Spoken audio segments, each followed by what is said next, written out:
May 2024. We are the members of Parliament of the CCC representing the citizens of Zimbabwe, the Parliament of Zimbabwe. I'm Clifford Hlachwayo, the leader of the opposition in Parliament, as well as the representative member of Parliament for Chipinge South. We are here to outline and to present to you the shadow cabinet, the alternative government in Parliament. We've got honorable MPs who are here. We also have our Chief Whip in Parliament, Honorable Nomate Mandrovu, to present to you our alternative government. Our alternative ministries is the Chief Administrator and leader of the Citizen Coalition for Change, Senator Timba. So I will give time to Honorable Timba to address the press.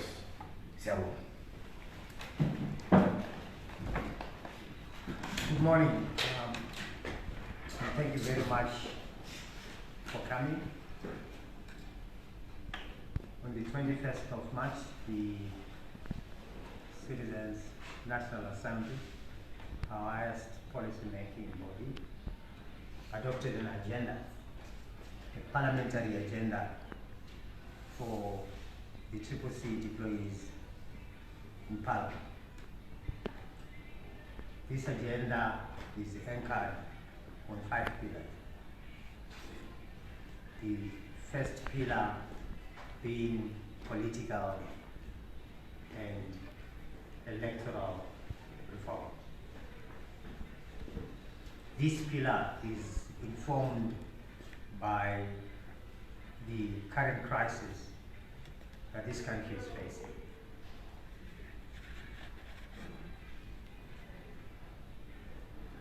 The crisis that the country faces is a crisis of governance. A governance crisis born out of the cycle of disputed elections and election outcomes. That crisis has led to a crisis of confidence in which the people of Zimbabwe have no confidence and do not trust those who have put themselves in the seat of government. It is in this regard that the CNA saw it wise that one of the key pillars and agendas of our voices in Parliament is to push for electoral reforms in Parliament, to push for political reforms in the country, so that once we address the fundamental problem that this country is facing, the symptomatic social and economic problems will be attended to. The second pillar of this agenda has to do with the economy itself and its management. Right at the top of the challenges of this economy is unbridled corruption. Our deployees in Parliament are expected to represent the people's concerns and aspirations and concerns and hopes over the issue of how the economy is being managed. We now have a situation where the economy is now being managed by cartels. That all state contracts and businesses have now been confined to a few. It is now an exclusionary economy. And we expect our deployees in Parliament to be able to raise their voices on behalf of the citizens to fight this corruption scale. But it is also important, as our parliamentarians raise their voices, to make the de facto government, understand that there is a symbiotic relationship between our politics and our economics. And unless we resolve our political crisis, the symptomatic economic challenges that we are facing will continue. The third pillar talks to the social issues of education and health. We expect and ask our parliamentarians to raise their voices to protect the vulnerable members of our society. We have a government today which intends to build 18 villas in 2 months to accommodate visiting heads of state to come and stay in those villas for 1 week. But go to Harare Boma, Salim Mugabe Hospital, all you find are paracetamols. You can't find bandages. Nurses are washing bandages to reuse in the maternity ward. Our various districts hospitals countrywide are collapsing. But we take the tax dollar and invest that tax dollar in luxury for visiting heads of state. That's a misallocation of resources. That is an abuse of taxpayers' resources. And we expect our parliamentarians to raise these issues in Parliament and continue to be the voice of the voiceless. Children are being sent out of schools because they can't pay fees. Schools are asking for fees in hard currencies, which our parents are not earning. As a result, they are all being sent out. Parliamentarians cannot remain silent when these challenges are facing Zimbabwe.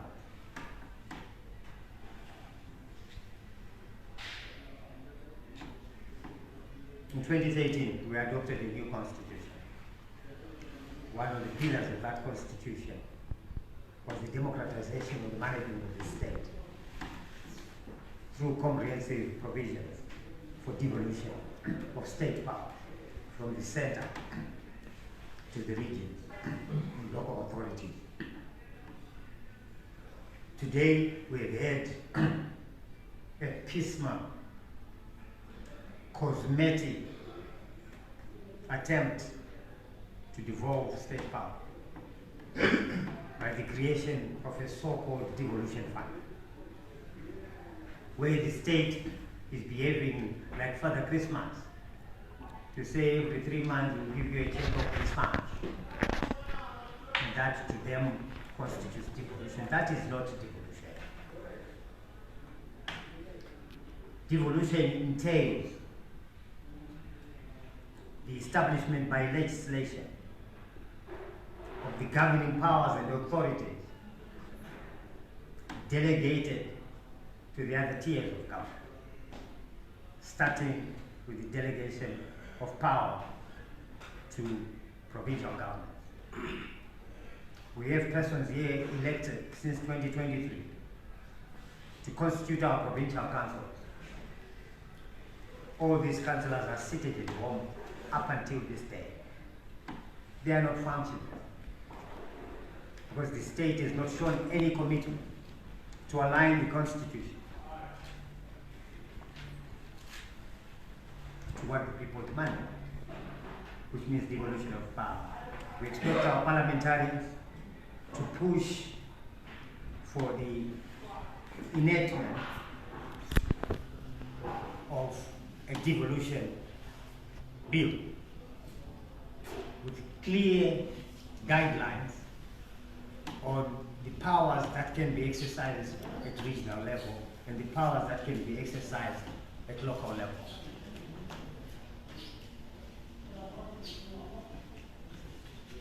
Finally,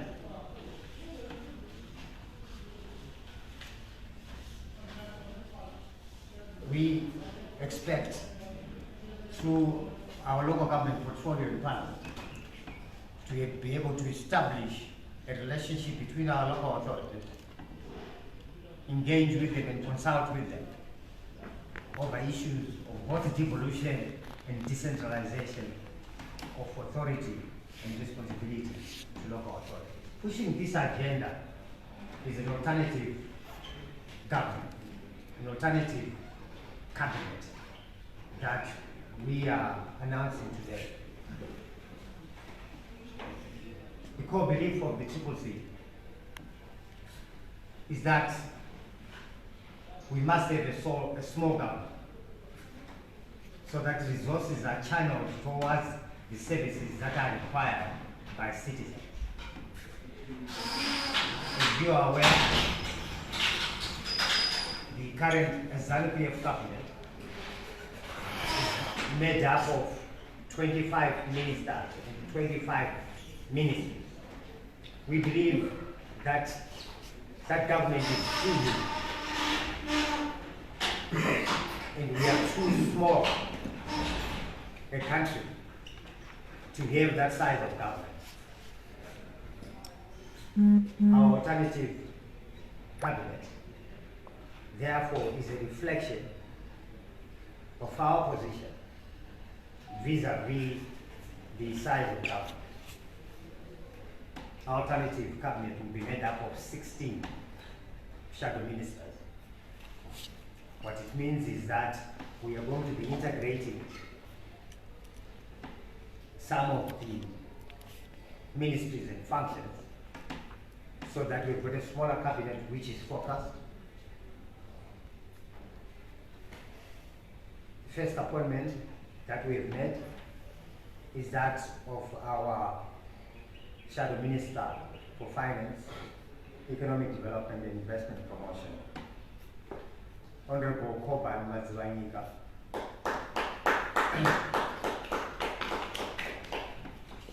Honorable Koban Mazwanyika is an economist.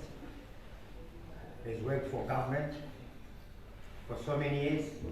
He's also worked for Zimra.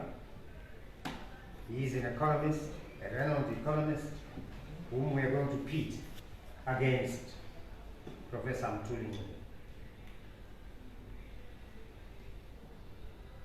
Justice, Legal and Parliamentary Affairs will be headed by Honorable Agency Gumbo. Honorable Agency Gumbo also occupied the same position within our party as the head of our Bureau for Legal and Parliamentary Affairs. We have combined Defense and Liberation Veterans Affairs to create one entity or one portfolio which will be headed by Honorable Dr. Shakespeare Amauswa. Our international relations, cooperation and trade, which will shadow the Minister of Foreign Affairs, and international trade will be headed by Honorable Gladys Shatwell. Our Home Affairs and Security will be headed by Advocate Honorable Martin Moreno. Our Industry and Commerce will be headed by Honorable Marian Martinega. Our Women's Affairs, Community Development, Small and Medium Enterprises, Honorable Ellen Shigedega. Our Local Government, National Housing, Public Works and Social Amenities, which again is a combination of 2 or 3 ministries, will be headed by Honorable Ropafazo Makumire.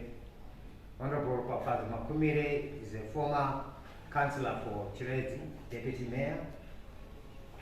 He's a town planner, regional and urban town planning expert, and currently consulting for both government and the private sector in the area of regional and town planning. Our minerals, energy and power development, will combine those two again, will be led by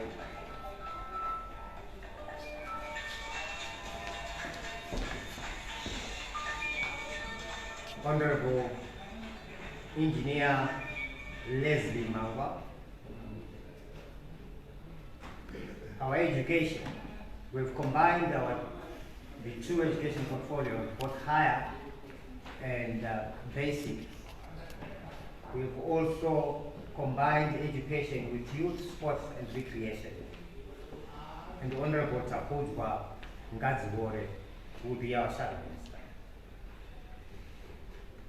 Labor, manpower development, public services and social welfare, which again is a combination of two ministries, will be headed by Honorable Stabisiwe Moyo.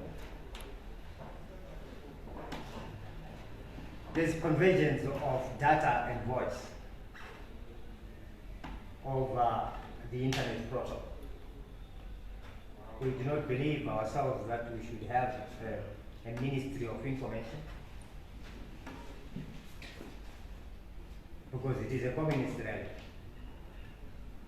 Media should regulate itself. In this regard, we have combined ICT, courier services, and broadcasting services as one portfolio because of the issue of convergence. And Honorable Darlington Chigumbu will be our shadow minister. For lands, agriculture, fisheries, water and rural development, we've got Honorable Brian James, qualified agriculturalist, experienced farmer himself,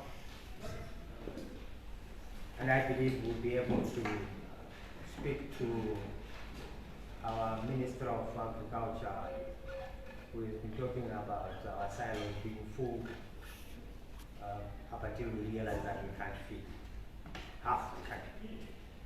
So we expect you, Honorable James, to take the silo and tell the people of Zimbabwe the truth. Transport and infrastructure development will be led by Honorable Zilaimet.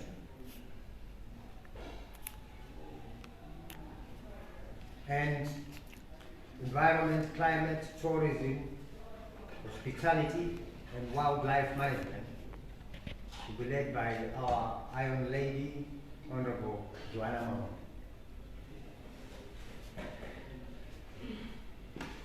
And our health and child care will be led by the current Parliament's current portfolio chairperson for health, Honorable Daniel Molekele. These shadow ministers will be assisted by deputies who are able to stand in for them in their absence in Parliament. Defense and Liberation, Veterans Affairs, Honorable Field Marshal Jabulani Hadia. Education, Youth, Sports and Culture, Honorable Desire Moyo. ICT and Broadcasting Services, Honorable Gift Mampipiri. Transport and Infrastructure Development, Honorable Lovemore Jimu. Labor, Manpower Development, Public Services and Social Welfare, Honorable John Cooker. Foreign Affairs and International Trade, Honorable Innocent Laipa. Health and Child Care, Honorable Shine Gwamba. Home Affairs and Security, Honorable Maxwell Mavunga. Industry and Commerce, Honorable Black Dog, Honorable Senator Solano. Environment, Tourism and Climate Change, Honorable Design Kala. Women's Affairs, Community Development and Small and Medium Enterprises, Honorable Judith Tobaiwa. Agriculture, Honorable Magdala Boy. Local Government, Honorable Johnson Matango.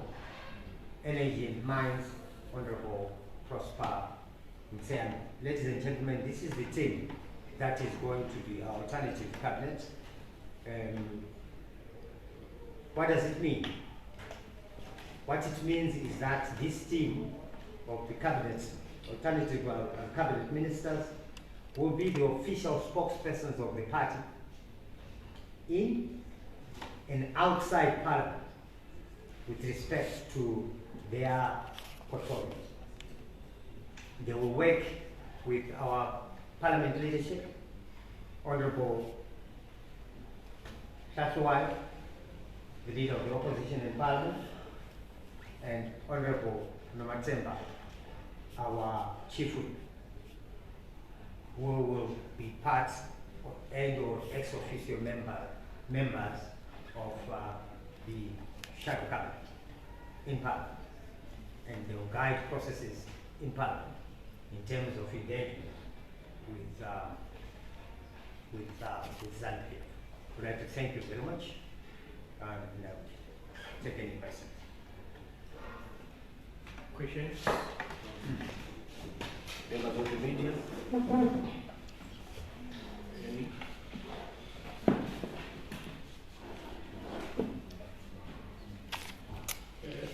Honorable, you said you are going, you want the parliamentarians to make sure that you resolve the current political crisis in the country.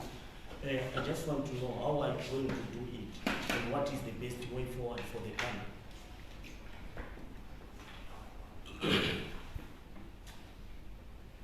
We believe that this crisis in Zimbabwe can be soft-landed by inclusive political dialogue. That dialogue must involve parties sitting in Parliament, but that dialogue must also involve stakeholders outside Parliament. Stakeholders in the form of business, of labor, etc. We believe that genuine inclusive dialogue will be able to get this country to move forward where we agree as Zimbabwe of the political reforms that we must institute, of the electoral reforms that we must institute.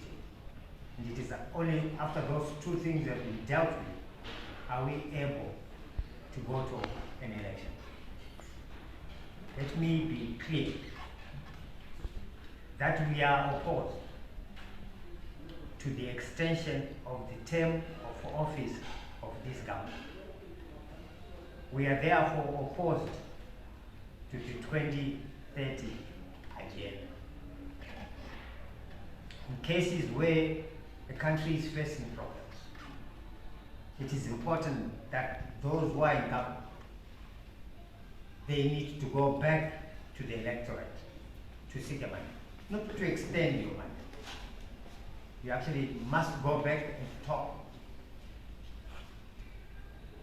to the owners of the authority to govern, which is the people. A functioning democracy where you have a crisis, you call for a snap election, you call for an early election, so that you can re-establish the social contract. So we are opposed to the extension of the term of office, and we are for inclusive national dialogue. We are against and we oppose an elite pact which involves people sitting down in a little corner and distributing power to themselves without addressing the fundamental issues facing the country.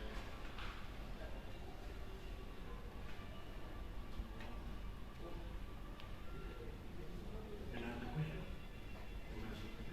Yes. Yeah, you can.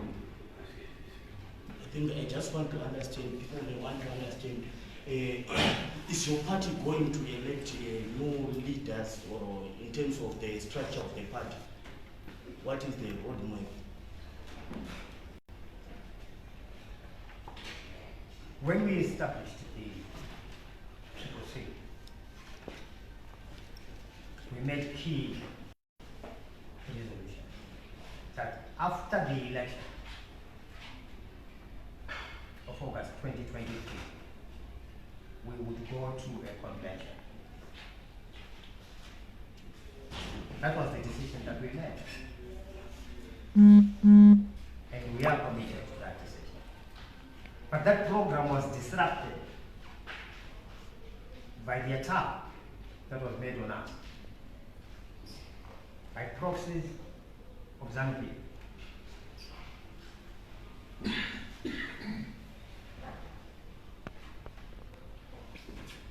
Ready for another one? Thank you so much for coming.